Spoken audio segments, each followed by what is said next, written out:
Baghdad जो कि एक इस्लामी इलाका है, जब वहाँ गुरु नानक जी ने शब्द कीर्तन किया तो वहाँ के लोग भड़क उठे। इतिहासकार कहते हैं कि गुरु नानक और भाई मर्दाना जी को पत्थर भी मारे गए और उन्हें पकड़ के वहाँ के एक पीर जिसका नाम दस्तगीर था वहाँ ले गए।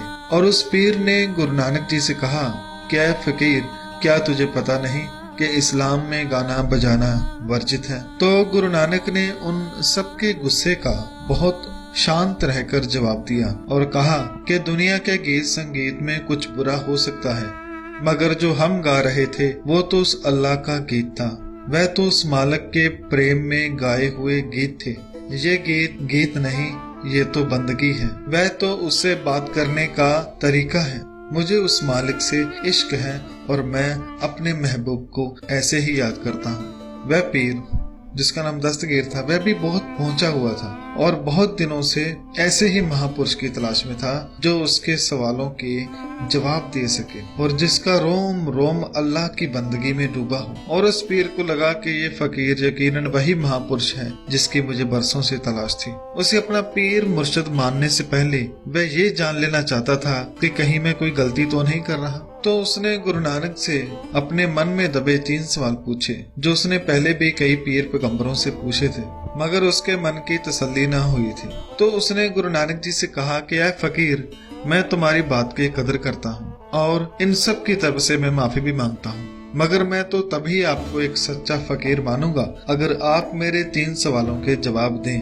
अगर आप जवाब देने में नाकाम हुए तो आपको इसकी सजा भी मिल सकती है। तो गुरु नानक जी ने कहा, मैं जानता हूँ तुम्हारे मन में बहुत सवाल हैं और तुम्हें बहुत बेसब्री से उनका जवाब भी चाहिए। मैं तुम्हें उनके जवाब दूंगा, मगर इस डर से नहीं कि मुझे सजा मिलेगी, बल्कि इसलिए कि तुम्हारे मन में चल रहे सवालों की लहरें शांत हो जाएं और तुम उस प्रेम के सागर में डुबकी लगा सको। गुरु जी ने कहा, पूछो क्या है तुम्हारे सवाल? तो पीर दस्तगीर ने कहा कि मेरा पहला सवाल है कि उस परमात्मा परमेश्वर अल्लाह से पहले कौन था? दूसरा सवाल कि अगर वो है तो वो रहता कहाँ है उसका स्थान? और मेरा तीसरा सवाल है कि अगर वो है तो वो करता क्या है? कोई काम करता भी है या नहीं? अगर फकीर तुम मुझे इन सवालों के जवाब दे दो तो मैं आपका बहुत आभारी रहूंगा। गुरुजी ने कहा कि आपके सवाल इतने कीमती हैं जितने आपके पास पड़े हुए ये मोती। मेरा जवाब इन मोतियों में छिपा है। सब लोग वहाँ देखने लगे। गुरुजी ने कहा कि इसे एक थाल में डालकर यहाँ लाओ और मुझे गिनकर बताओ कि ये कितने हैं। तुम्हारा जवाब इसी में छुपा है। तो दस्तगीर बड़ा हैरान तो हुआ, मगर उसने वैसा ही किया जैसा कहा गया। वह थाल में भरकर उन्हें गिनने लगा। अल अतनीन तलाता अरबा, यानी अरबी में गिनने लगा 1 2 3। गुरुजी ने उसे 3 पर ही रोक दिया और कहा कि तुम गिनती गलत कर रहे हो। दस्तगीर बहुत हैरान हुआ।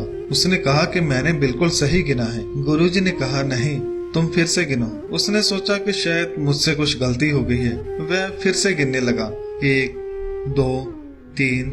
गुरुजी ने फिर रोक दिया और कहा कि ऐ दस्तगीर, तुम तो इन लोगों के लिए बहुत बड़े पीर हो और फिर इस गिनती में चूक क्यों कर रहे हो? पीर ने थाल में पड़े मोतियों की तरफ देखा और फिर गुरु नानक की ओर थोड़ा सोचा और फिर कहा, ठीक है, इस बार जहां मैं गलती करूं आप वहीं मुझको रोक देना ताकि मुझे समझ आ सके कि मैं कहाँ गलत हूँ। तो गुरुजी ने कहा, ठीक है, तुम गिनती शुरू करो। तो उसने गिनती शुरू की।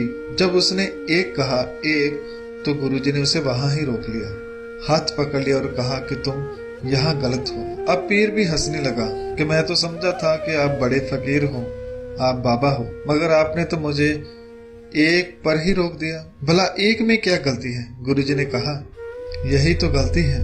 तुम 1 से शुरू कर रहे हो। तुम 1 से पहले शुरू करो। तुम 1 से पहले शुरू क्यों नहीं कर रहे?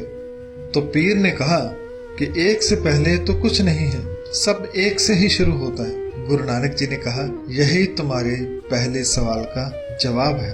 1 से पहले कुछ नहीं था, सब कुछ 1 से ही शुरू हुआ। ना उसको किसी ने जन्म दिया और ना ही उसे कोई मिटाने वाला है। उसी से ही सब कुछ चल रहा है। इसलिए उस 1 को प्रणाम करो, उस 1 के आगे सिर झुकाओ जिसके पहले कोई नहीं था, जो नाश रहित है और वो हमेशा रहेगा। गुरबानी में दर्ज है कि आदेश तिसें आदेश, आद अनिल अनाद अनाहत, जुग जुग एक को बीस। वह परमात्मा को प्रणाम करो जो पहले से है, जो शुरुआत से है, जो सदा से है और जो सदा रहेगा। दस्तगीर की आंखों में जैसे कोई चमक आ गई हो, जैसे उसे कोई बहुत बड़ा खजाना मिल गया हो, ऐसा उसके चेहरे पर मुस्कान थी। अब वो गुरुजी से दूसरा सवाल पूछते समय बहुत ही प्रेम से बात करता है कि है बाबा, मेरे दूसरे सवाल का भी जवाब दीजिए कि वो रहता कहाँ है। गुरुजी ने कहा कि तुम्हारे सवाल का जवाब जरूर दूंगा, पर पहले कुछ दूध तो मंगवा। पीर ने सोचा कि ये दोनों बहुत दूर से आए हैं, लगता है इन्हें भूख लग गई है, तो उसने तुरंत दूध मंगवाया। बड़े बर्तन में दूध को लाया गया और कटोरे में पाने ही लगे थे तो गुरु नानक जी ने रोक दिया और कहा कि है पीर, इसे इस बर्तन के अंदर ही रहने दो। पीर ने कहा जैसा आपका हो। और गुरु नानक जी ने पूछा कि ए पीर, मुझको बताओ कि इस बर्तन के अंदर क्या है। पीर ने कहा इसमें दूध है। गुरु जी ने कहा कि इसे गौर से देखो और बताओ इसमें क्या है। पीर ने सोचा कि शायद दूध में किसी ने कुछ मिला दिया है, तो उसने अंदर गौर से देखा और कहा कि इसके अंदर केवल दूध ही है। गुरुजी ने कहा नहीं, इसमें कुछ और भी है, तुम ध्यान से नहीं देख रहे। पीर ने फिर देखा और कहा नहीं महाराज, इसमें तो कुछ नहीं है। गुरुजी ने कहा कि क्या इस दूध में घी नहीं है।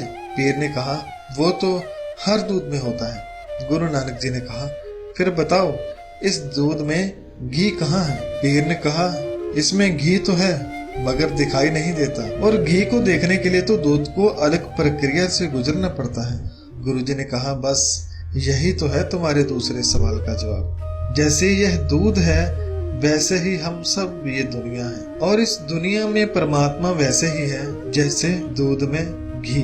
आपने कहा कि दूध को घी बनाने के लिए इसे अलग प्रक्रिया से गुजरना पड़ता है, वैसे ही इंसान को परमात्मा पाने के लिए गुरु से मिलना पड़ता है ताजो अंदर के आनंद को वो हासिल कर सके। दोस्तों, गुरबानी में भी फरमान है कि सगल बनस्पत में संतर, सगल दूध में है किया, ऊंच नीच में है जोत समाने, घट घट मादो जिया।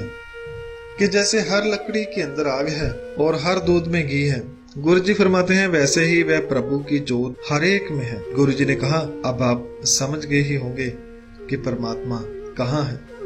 पीर ने कहा हमें यही पढ़ाया जाता था कि वह अल्लाह किसी सातवें आसमान पे है, मगर मुझे लगता था कि कहीं वो मेरे पास ही है।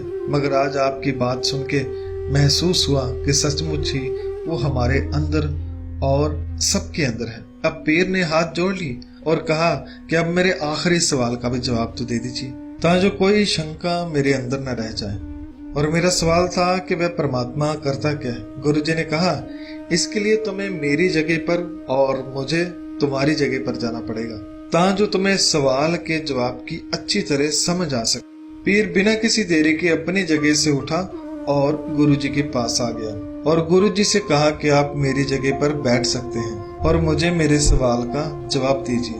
तो गुरुजी उसकी जगह पर बैठे और जो पीर था वो नीचे भाई मर्दाना जी के साथ बैठ गए। लोग हैरान थे कि हमारा पीर नीचे बैठा है और ये बाबा हमारे पीर की जगह पर। इससे पीर को कोई आपत्ति नहीं थी क्योंकि उसे सच की तलाश थी जो उसे आज मिल गया था, और उस सच से मिलाप के लिए वो कुछ भी करने को तैयार था। काफी देर गुरुजी वहां आंखें बंद करके बैठे रहे। जब काफी समय हो गया तो पीर ने कहा कि ऐ फकीर बाबा, आपने मेरे सवाल का जवाब नहीं दिया। तो गुरुजी ने कहा कि तुम्हारा सवाल था कि परमात्मा करता क्या है। तो गुरुजी ने कहा कि वह परम शक्ति, वह कादर यही काम करता है। पीर ने पूछा कि क्या। गुरुजी ने कहा कि सिंहासन पर बैठे को नीचे बिठा देता है और नीचे बैठे वाले को तख्त पर बिठा देता है। यही करना उस परमात्मा का काम है। जैसे गुरबानी में फरमान है कि चिन्ह में है राव रंग को करिए, राव रंग कर डारे, रीते परे परे सख नामे, यह ताके व्यवहार है। ये उस परमात्मा का व्यवहार है। वो परमात्मा एक क्षण में कंगाल को राजा बना देता है और राजे को कंगाल। वह चाहे तो खाली बर्तनों को भर देता है और भरे हुए को खाली वह चाहे तो मूर्ख को पंडित बना देता है और चाहे तो पंडित को मूर्ख। ये परमात्मा जिसने ये सारे संसार पैदा किया है, सब उसके हुक्म के अंदर ही है।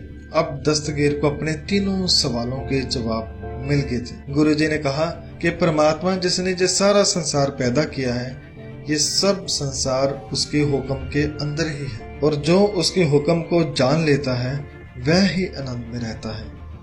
और दोस्तों, ये छोटी सी जात बगदाद में अभी भी बनी हुई है और यहाँ पर गुरुजी बैठे थे। अभी भी वह सिंहासन वहाँ मौजूद है और वहाँ पर अरबी में गुरु नानक जी को हजरत बाबा नानक कहकर संबोधन किया गया है। दोस्तों, गुरु नानक पहले भी हर सवाल का जवाब देते थे और आज भी मेरे मन में कई सवाल उठते हैं और मेरे हर सवाल का जवाब गुरु महाराज गुरबानी में देते हैं। ऐसा कोई मन का सवाल नहीं जिसका मुझे जवाब नहीं मिला। आप सब भी गुरबानी को पढ़ा कर आपको आपके हर सवाल का जवाब इसमें मिलेगा। केवल जवाब ही नहीं, मन की शांति, मन का सुकून, परम आनंद इसमें मिलेगा। वीडियो बनाते समय बहुत सारी गलतियां हो गई होंगी, उसके लिए मैं क्षमा चाहता हूँ। धन्यवाद। वाहिगुरु जी का खालसा, वाहिगुरु जी की फतेह।